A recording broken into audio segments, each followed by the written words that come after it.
कहानी शुरू होती है एक मेधावी छात्र राघवन से। उसने 12वीं में 96% अंक लाकर पूरे स्कूल में टॉप किया था। स्टेज पर जब उसे गोल्ड मेडल मिला तो खुशी से उसका सीना चौड़ा हो गया। तुरंत वो अपनी क्लास की एक लड़की को प्रपोज करने पहुंच गया जिसे वो काफी समय से पसंद करता था, लेकिन लड़की ने तुरंत मना कर दिया। उसने बताया कि वो तो रैमो को पसंद करती है, जो क्लास का सबसे लफंगा, बैक बेंचर और एग्जाम में फेल होने वाला लड़का था। राघवन शॉक्ड रह गया। लड़की ने कहा, तुम अच्छे लड़के हो पर मुझे तो बैड बॉयज ही पसंद हैं। राघवन ने देखा कि स्कूल की बाकी लड़कियां भी रैमो को ही पसंद करती थीं। वो हैरान था। उसका दोस्त अनु बोला, जाने दे यार, कॉलेज में किसी और लड़की पर ट्राई कर लेंगे।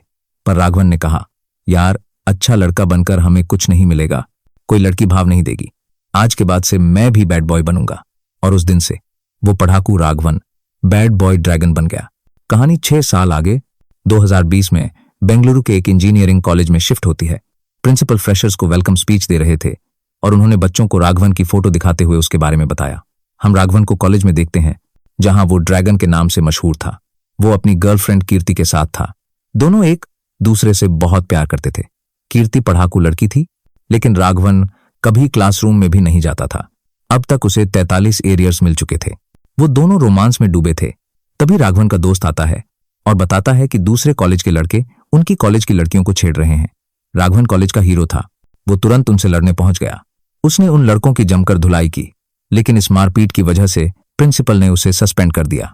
दूसरे बच्चे प्रिंसिपल का विरोध करते हैं। कीर्ति प्रिंसिपल से कहती है, सर फाइनल एग्जाम में 3 महीने बचे हैं, इसके फ्यूचर का सवाल है। प्रिंसिपल उनके सामने एक शर्त रखते हैं, अगर राघवन आज से 100% अटेंडेंस के साथ हर एक क्लास अटेंड करने को तैयार हो तो मैं उसका सस्पेंशन वापस ले लूंगा। लेकिन राघवन ने मना कर दिया। उसने कहा, मुझे 43 एरियर्स पहले ही मिल चुके हैं, फाइनल एग्जाम नहीं दूंगा तो 48 हो जाएंगे, लेकिन एक भी क्लास अटेंड नहीं करूंगा। और वो कॉलेज छोड़कर चला गया। प्रेजेंट में प्रिंसिपल फ्रेशर्स से कहते हैं, तुम कॉलेज में जो चाहो करो, जिस लड़की से चाहो प्यार करो, मुझे कोई प्रॉब्लम नहीं है, लेकिन राघवन जैसा कभी मत बनना। दूसरी तरफ हम राघवन को उसके घर पर देखते हैं। वो सुबह सुबह ऑफिस जाने के लिए तैयार होता है। उसने अपने माँ बाप को बताया था कि वो एक ऑफिस में काम करता है और उसे 18,000 की सैलरी मिलती है। तैयार होकर वो अपने दोस्तों के कमरे पर जाता है।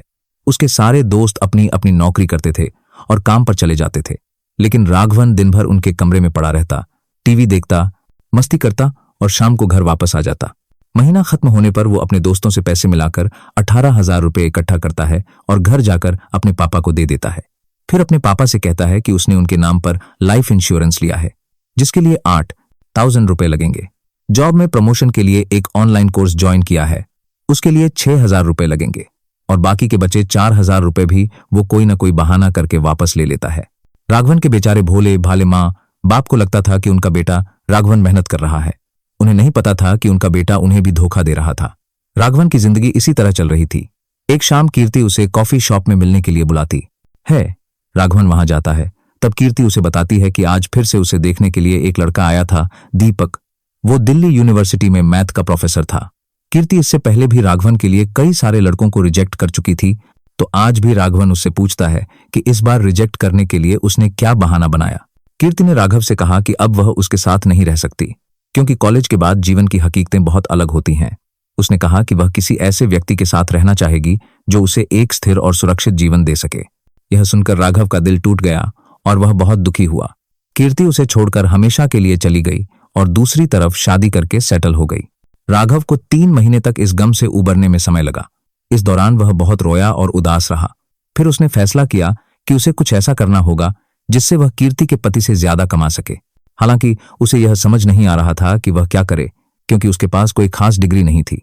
एक शाम राघव और उसके दोस्त गली में क्रिकेट खेल रहे थे। तभी उनकी मुलाकात गौतम से हुई। गौतम भी उनके साथ क्रिकेट खेलने लगा और बाद में उन्हें अपने घर पार्टी में बुलाया। सब लोग गौतम की शानदार लाइफस्टाइल देखकर हैरान रह गए। राघव अभी भी अपनी सोच में डूबा हुआ था, तो गौतम ने उससे उसकी परेशानी पूछी।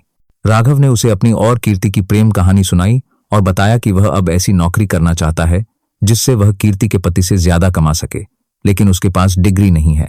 गौतम ने राघव को बताया कि उसके भी 35 एरियर थे, लेकिन फिर भी उसके पास डिग्री और नौकरी सब कुछ है। उसने राघव को एक कंसल्टेंसी कंपनी के बारे में बताया जो जुगाड़ लगाकर लोगों को जाली सर्टिफिकेट और डिग्रियां दिलवाती थी। राघव उस कंपनी में गया। जहां एक मोटे आदमी ने उससे कहा कि वे उसे उसके ही कॉलेज की एक जाली डिग्री दिलवा देंगे और ऑनलाइन इंटरव्यू से नौकरी भी लगवा देंगे, लेकिन इसके लिए 10 लाख रुपए लगेंगे। राघव मान गया और घर आकर अपने पिता से बहाना बनाया कि उसे प्रमोशन मिलने वाला है, जिससे उसकी सैलरी 1 लाख रुपए हो जाएगी, लेकिन इसके लिए 10 लाख रुपए की जरूरत है। राघव के पिता ने अपने बेटे के भविष्य को सुरक्षित करने के लिए गांव में बची अपनी जमीन बेच दी और उसे 10 लाख रुपए दे दिए। राघव ने वह पैसा उस मोटे आदमी को दिया जिसने उसे जाली डिग्री दी, उसकी जाली प्रोफाइल बनाई और 3 महीने की ट्रेनिंग देकर उसे तैयार किया। इसके बाद राघव ने लैटरल व्यू नाम की एक सॉफ्टवेयर कंपनी में ऑनलाइन इंटरव्यू दिया। कंपनी के वाइस प्रेसिडेंट वेल ने उसका इंटरव्यू लिया। वीडियो कॉल पर राघव सिर्फ अपने होंठ हिला रहा था, जबकि बगल में बैठा एक लड़का उसके सभी सवालों का जवाब दे रहा था। इस तरह राघव ने कंपनी में अपनी नौकरी पक्की कर ली और शुरुआत में उसकी सैलरी 60,000 रुपए प्रति माह थी। राघव ने कंपनी में पूरी मेहनत से काम करना शुरू कर दिया। जो काम उसे नहीं आता था वह उसे सीखता था। वह ऑफिस समय से पहले आता था और देर रात तक काम करता रहता था। वेल भी उसके मेहनती स्वभाव को देखकर उसकी तारीफ करता था। राघव लगातार 3 सालों तक कंपनी में best employee of the year बना। उसका प्रमोशन हुआ और वह टीम लीडर बन गया। उसकी सैलरी बढ़कर 2.5 लाख रुपए हो गई। उसने लोन लेकर 1 करोड़ रुपए का नया घर खरीदा, गाड़ी खरीदी और अपने माता पिता के साथ नए घर में रहने लगा। गृह प्रवेश के दिन राघव के पिता धनपाल ने अपने गांव के कई लोगों को मिलने के लिए बुलाया। उनमें से एक आदमी ने धनपाल से पूछा कि क्या उन्होंने अपने बेटे की शादी के बारे में कुछ सोचा है। धनपाल ने उसी आदमी से कोई रिश्ता बताने के लिए कहा और उसने एक बड़े बिजनेसमैन परशुराम की बेटी के साथ राघव के रिश्ते की बात छेड़ी। इसके बाद राघव अपने माता पिता के साथ परशुराम के घर गया। बड़े लोग अपनी अपनी बातें करने लगे, जिसके बाद परशुराम ने अपनी बेटी पल्लवी को बुलाया। पल्लवी को देखते ही राघव उसे पसंद कर गया और शादी के लिए मान भी गया, लेकिन पल्लवी ने कहा कि वह पहले अपनी तरफ से राघव को परखेगी और फिर अपना फैसला सुनाएगी। उसने शाम को राघव के साथ डेट पर जाने के लिए कहा। शाम को राघव उसे लेने आया। जब उसने पल्लवी के लिए कार का दरवाजा खोला तो पल्लवी ने सोचा कि लड़के में मैनर्स तो हैं। फिर वे दोनों एक बार में गए। पल्लवी ने ड्रिंक की, लेकिन राघव ने यह कहकर मना कर दिया कि उसे ड्राइव करना है। इस पर पल्लवी ने सोचा कि यह तो जिम्मेदार भी है। फिर वे लोग डांस करने लगे, लेकिन राघव किसी दूसरे लड़के को उसके पास नहीं आने दे रहा था, तो पल्लवी ने सोचा कि यह प्रोटेक्टिव भी है। सीएसके और आरसीबी का मैच चल रहा था। पल्लवी सीएसके की फैन थी और जब सीएसके जीत गई तो राघव उदास हो गया और उसे बताया कि वह आरसीबी का फैन है। यह जानने के बाद पल्लवी को लगा कि यह तो वफादार भी है। आखिरकार वो शादी के लिए मान जाती है और कुछ ही महीनों में उनकी शादी तय हो जाती है। दोनों मिलकर शादी से लेकर हनीमून तक का पूरा प्लान बना लेते हैं, लेकिन तभी एक बहुत बड़ी गड़बड़ हो जाती है। राघवन सिग्नल पर अपनी गाड़ी में सिगरेट पी रहा होता है, तभी उसे कंपनी से बॉस का फोन आ जाता है। हड़बड़ी में राघवन सिगरेट बाहर फेंकता है और वो सीधे बगल की गाड़ी में बैठे उसके कॉलेज के प्रिंसिपल के ऊपर जा गिरती है। प्रिंसिपल राघवन को देखकर हैरान रह जाते हैं और सोचने लगते हैं कि आखिर ये लफंगा लड़का इतना अमीर कैसे बन गया। प्रिंसिपल राघवन का पीछा करते हुए उसके ऑफिस तक पहुंच जाते हैं। ऑफिस में प्रिंसिपल को देखकर राघवन भी सकते में आ जाता है। वो प्रिंसिपल राघव को लेकर कॉन्फ्रेंस रूम में जाता है। प्रिंसिपल उससे पूछते हैं, बिना डिग्री के तुम्हें इस कंपनी में नौकरी कैसे मिल गई। राघवन के पास कोई चारा नहीं था। उसे सच बताना पड़ता है कि उसने फर्जी डिग्री से नौकरी हासिल की है। वो प्रिंसिपल के पैर पकड़ लेता है और कहता है, मैंने बहुत मेहनत से सब कुछ सीखा है, प्रमोशन हासिल किया है। आप मेरी जिंदगी बर्बाद मत करो। आप जो कहेंगे मैं करने के लिए तैयार हूं। प्रिंसिपल उसकी बात मान जाते हैं। वो राघवन से कहते हैं, अगर सब लोग तुम्हारे जैसी फर्जी डिग्री लेकर नौकरी करने लगेंगे तो उन बेचारे लड़कों का क्या होगा जो मेहनत से पढ़ाई करके डिग्री हासिल करते हैं। मैं तुम्हारे बारे में किसी को कुछ नहीं बताऊंगा, लेकिन मेरी बस एक ही शर्त है। 3 महीने में फाइनल एग्जाम है। तुम एक बार फिर से कॉलेज ज्वाइन करो, 100% अटेंडेंस के साथ अपने 48 एरियर्स क्लियर करो, डिग्री लो और अपना काम करते रहो। राघवन बुरी तरह से फंस जाता है। उसके पास कोई और विकल्प नहीं था। वो प्रिंसिपल की शर्त मान जाता है। वो अपने बॉस के पास जाता है और बहाना बनाता है कि शादी की तैयारियां और यूएस जाने की तैयारियों के लिए उसे 3 महीने के लिए वर्क फ्रॉम होम चाहिए। बॉस भी उसे इजाजत दे देता है। फिर राघवन अपने माता पिता और पल्लवी से भी बहाना करता है कि ट्रेनिंग के लिए उसे मुंबई जाना है। इस तरह सब कुछ मैनेज करके वो कॉलेज पहुंच जाता है। प्रिंसिपल उसे कॉलेज के अंदर ले जाते हैं, लेकिन राघवन हैरान रह जाता है क्योंकि कॉलेज में सारे बच्चे उसे ड्रैगन के नाम से जानते थे। तब प्रिंसिपल उसे बताते हैं, मैं हर साल इन बच्चों को तुम्हारी फोटो दिखाकर बताता हूं कि कभी भी इस लड़के जैसा मत बनना। फिर वो राघवन को क्लासरूम में ले जाते हैं। डीएसपी लेक्चरर अगले हफ्ते रिटायर होने वाला था। वो पहले तो राघवन को देखते ही चौंक जाता है क्योंकि अपने समय में उसे बहुत परेशान किया था। खैर, राघवन क्लासरूम ज्वाइन कर लेता है। क्लास के बहुत सारे बच्चे राघवन को देखकर खुश हो जाते हैं। एक लड़का तो राघवन को अपना भगवान मानता था। वो राघवन यानी ड्रैगन जैसा ही बनना चाहता था। उसने अपना नाम भी छोटा ड्रैगन रख लिया था और वो राघवन को देखकर बहुत खुश होता है। लेकिन राघवन तो अलग ही परेशानी में था। वो फिर से कंसल्टेंसी कंपनी वाले मोटे को फोन करता है, उसे अपनी परेशानी बताता है और एग्जाम पास करने के लिए जुगाड़ लगाने को कहता है। लेकिन मोटा कहता है, यार 1-2 पेपर होते तो कुछ कर सकते थे, 48 पेपर्स में मैं कुछ नहीं कर सकता।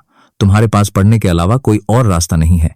अब कॉलेज का डीएसपी लेक्चरर रिटायर हो चुका था और उसकी जगह पर नई लेक्चरर आती है, कीर्ति। वो क्लासरूम में एंटर करती है। पीछे की बेंच पर बैठकर राघवन पल्लवी से बातें कर रहा होता है और वो दोनों एक दूसरे को देखकर चौंक जाते हैं। क्लास खत्म होने के बाद राघवन भागते हुए प्रिंसिपल के पास जाता है और कहता है, आपने कीर्ति को क्यों हायर किया है? वो मेरी एक्स गर्लफ्रेंड है। वो यहां रहेगी तो मैं नहीं पढ़ूंगा। लेकिन प्रिंसिपल कहते हैं, उसने अपनी मेहनत से यह नौकरी हासिल की है। मैं तुम्हारे लिए उसे नहीं निकाल सकता। तुम जाना चाहते हो तो चले जाओ, लेकिन आगे क्या होगा वो सोच लेना। राघवन वापस जाने की तैयारी करने लगता है। तभी उसे अनबो का फोन आता है। वो राघवन को एक वीडियो भेजता है, जिसे देखने के बाद राघवन को पता चलता है कि उसे फर्जी डिग्री का आइडिया देने वाला लड़का गौतम पकड़ा गया है। थोड़ी देर बाद उसे ऑफिस से उसके बॉस का फोन आता है। वो भी न्यूज देख चुका था। वो राघवन से कहता है कि हमें भी अपनी कंपनी में बैकग्राउंड वेरिफिकेशन शुरू कर देना चाहिए। राघवन अब बुरी तरह से फंस चुका था। अब उसके पास एरिया क्लियर करने के अलावा कोई और रास्ता नहीं था। वो उदास परेशान बैठा होता है।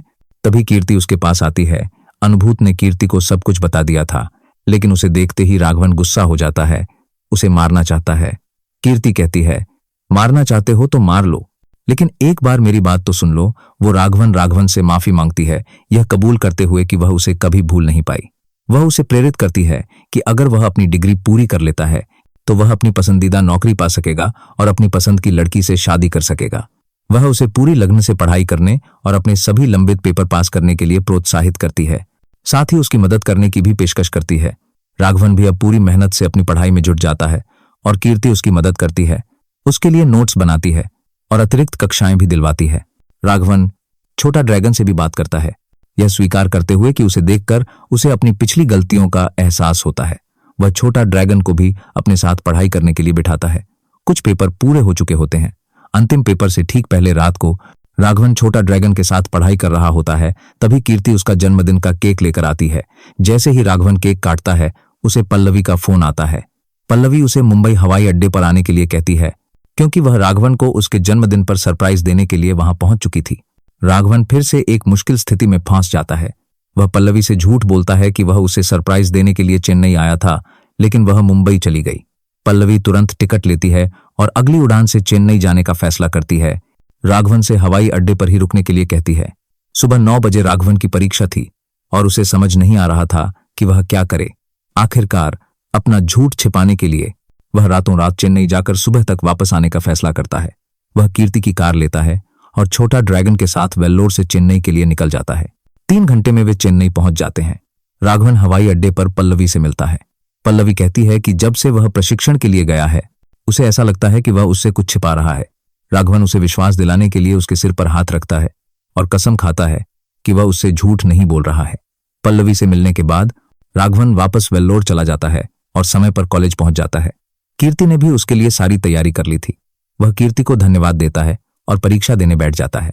पिछली कई रातों से राघवन ठीक से सोया नहीं था और आज परीक्षा हॉल में उसे नींद आ जाती है। जब उसकी आंख खुलती है तो केवल आखिरी के 10 मिनट बचे थे। राघवन जल्दी में जो भी लिख सकता था लिखता है और अपनी कॉपी जमा कर देता है। परीक्षा पूरी हो चुकी थी।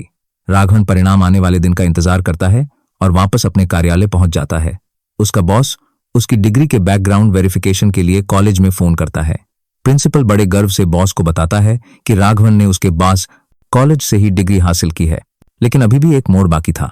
अगले दिन राघवन की शादी थी, लेकिन वह देखता है कि छोटा ड्रैगन जल्दी में कहीं जा रहा है।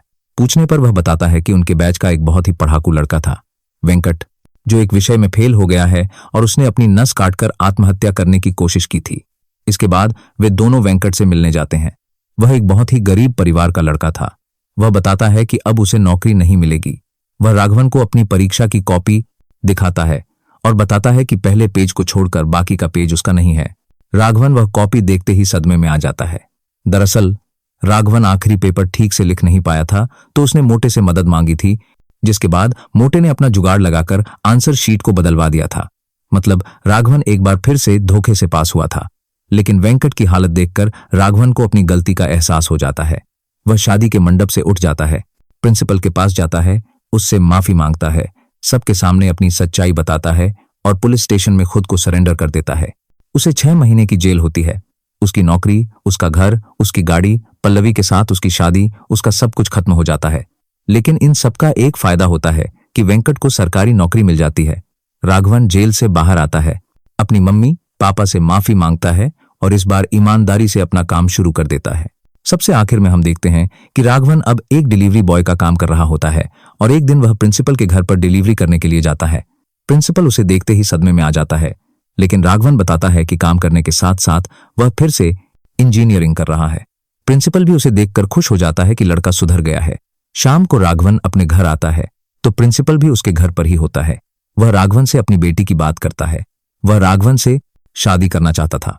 वो राघवन को बताता है कि जिस दिन वे ऑफिस में मिले थे उससे पहले ही मैट्रिमोनियल साइट पर राघवन की प्रोफाइल देखकर बेटी उससे शादी करना चाहती थी। तब उन्होंने मना कर दिया था, लेकिन अब उन्हें यकीन है कि राघवन से बेहतर लड़का उसके लिए कोई नहीं। प्रिंसिपल की बेटी को देखते ही राघवन को भी प्यार हो जाता है। वह शादी के लिए मान जाता है और इसी के साथ फिल्म खत्म हो जाती है।